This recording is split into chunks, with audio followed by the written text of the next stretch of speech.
Let's consider this data here. We have two columns. The first column is on the student identification. We have 90 students here, and the second column would be the scores that they had a specific periodical examination.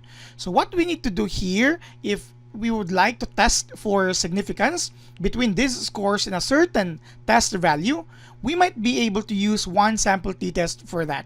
But in order for us to use the one sample t-test, there are 4 assumptions. One of the assumptions is that there would be no significant outliers on the same set of scores, because if this will not be satisfied together with any of the other 3 assumptions for one sample t-test, we cannot use it. Now, to test for significant outliers, we just need to analyze this set of data using a box plot. But before we go to that, as mentioned, go back here to our variable view.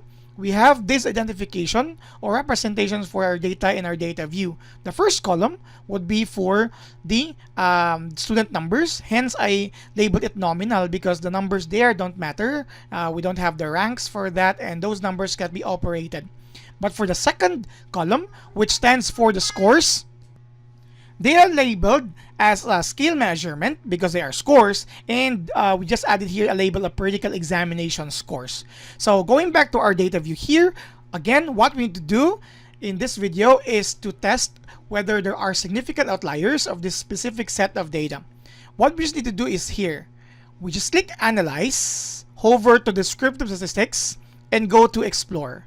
Again, we're going to do it like this: Analyze, Descriptive Statistics, and Explore. Once you click that, you will have this dialog. As you can see here, we have our first and second column, and we have all other details here. We just need to place these periodical examination scores, the dependent variables that we have, here on our dependent list by clicking this button. Okay. Once we have that, or of course, if you made a mistake, you can return that, but of course, that's what we want. Okay. You go here to display. We have 3 options, whether we allow both statistics and plots, or just simply plots. Now, it would not hurt us if we have, you're going to click here both, but of course, we just simply need to click plots, and that's okay already. Because if you're going to click both, you just need to check here your statistics, and we have here this default. We don't need that for the test of significant outliers. And you can just simply go here to your plots as well, uncheck this. You might want to check this histogram or this normality plot, but we have a separate video for the test for normality, so we may not check anything here. Okay, but again, either way, either it's both or plots, we will have to click OK. If we're going to click both just for this purpose, we will have a lot of tables and graphical representations. So we'll just have both so that we could differentiate which or choose the correct plot that we're going to see later. By clicking this, we'll have this result.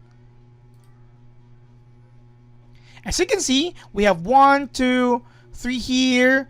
We also have this. Okay, then we have 4 different results that we have here. Of course, you could have more if you're going to check the stem and leaf, histogram, and our multiplot of tests. But we'll just simply proceed to this last figure. This is our box plot. As you can see, this box plot here is illustrated like this, but of course, you could also illustrate it, what do you call this one, horizontally. This here corresponds to our maximum score on our set of periodical examination scores. This is our minimum score. Okay? This here, the bottom portion, is actually your first quartile. Here is your third quartile, and this here is our median value or our second quartile. As you can see here, there are no dots. The dots that we can see later, if possible, or for other cases, corresponds to outliers. So if we could see dots somewhere here and here, these are the dots, or even here at the bottom, those are the dots that corresponds to outliers. Now, there are possibly 2 types of outliers: the outliers that are just acceptable, and the far out outliers that is not acceptable, and that's the significance outliers. But in this case, we don't have dots, and that means we don't have significant outliers, and we have established the one assumption for our one sample t-test to be conducted for a test of significance for this set of data scores. Okay, but that's just one assumption. We just need to check the other three before we proceed to testing the significance of this against test value using one sample t-test. Since our box plot earlier doesn't show or did not show any outlier, let's just try to add. What if I'm going to add here 2 students? Just for the purpose of discussion of possibility of outliers, we have 2 students. And let's say I'm going to place here 100 and I'm going to say here, let's say 10. Just for the purpose of discussion. If I'm going to click Analyze, Descriptive Statistics, and Explore, again, as you can see, the dependent variable is already there because we already run something earlier. And same thing here, so we click OK. I don't know if we could see significant outliers here because of our trial, but let's just see. Okay, so this was the first result earlier. The second result would be here. Look at this one here. This is actually the 100, the score, which is 100 earlier. And as you can see, this is denoted by a star. Okay? This star means this is an example of a significant outlier, also known as a far out outlier. When we added that observation, this 91 here refers to the label earlier, the 91st student we added.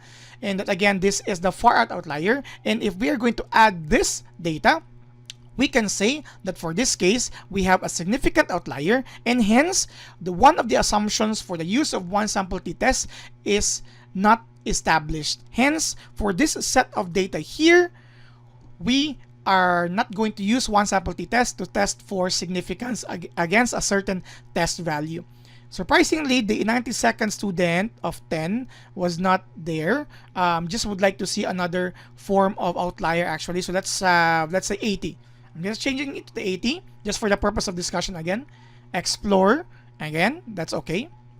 And this is the third one. Look at this too. We have here our 91st student and 92nd student.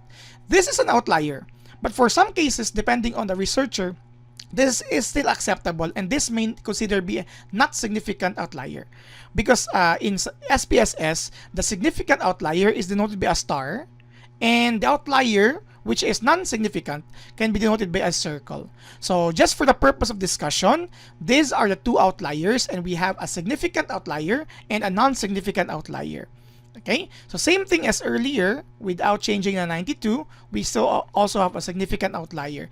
But then, going back here to the original data, or the original box plot earlier, we don't have the star, we don't have circles. For this case, as mentioned earlier, this set of data scores without these 2, let me remove that, the 90 students with their particular examination scores, we don't have significant outliers, and hence, if you wish to test this with a significance, a significant difference possibly against test value, one of the assumptions, the assumption of no significant outliers, is already established for this video.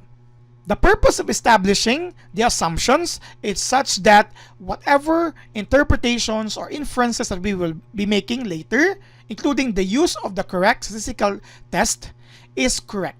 If we are not going to test for these assumptions and still go further to one sample t-test without testing whether this set of data is without significant outliers, then we might have incorrect results and interpretations as we push through. See you in the next video.